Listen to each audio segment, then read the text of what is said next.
আজকের topic sugar vial and its mechanism.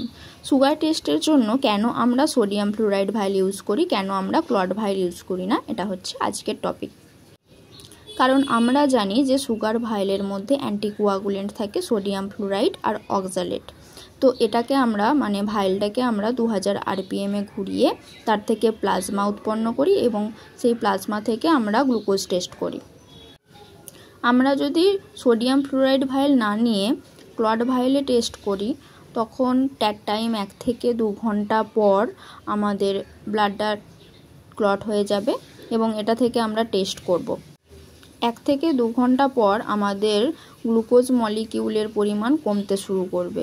তার কারণ হচ্ছে যে আমাদের আরবিসির মধ্যে থাকা গ্লুকোজ মলিকিউলগুলো গ্লাইকোলাইসিস পদ্ধতিতে গ্লাইকোলাইসিস প্রক্রিয়ায় অংশগ্রহণ করে এবং তার থেকে এটিপি উৎপন্ন করে। এই এটিপিগুলো কাজে লাগে। তো যত টাইম যাবে আমাদের গ্লাইকোলাইসিস প্রক্রিয়ার মাধ্যমে গ্লুকোজ থেকে এটিপি উৎপন্ন হবে, তার ফলে আমাদের সুগারের পরিমাণ কমতে শুরু করবে।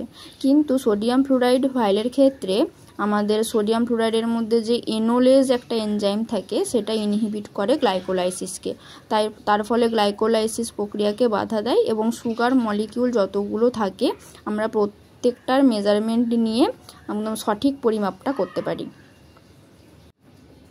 এক্ষেত্রে তাহলে গ্লাইকোলাইসিস প্রক্রিয়া ঘটে না, এই জন্য আমরা সোডিয়াম ফ্লুরাইড ভাইলে টেস্ট করি সুগার।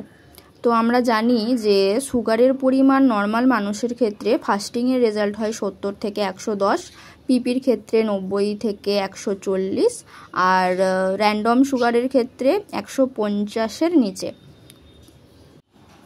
সুগার আমাদের কোন কোন অর্গ্যানের ক্ষেত্রে কাজে লাগে?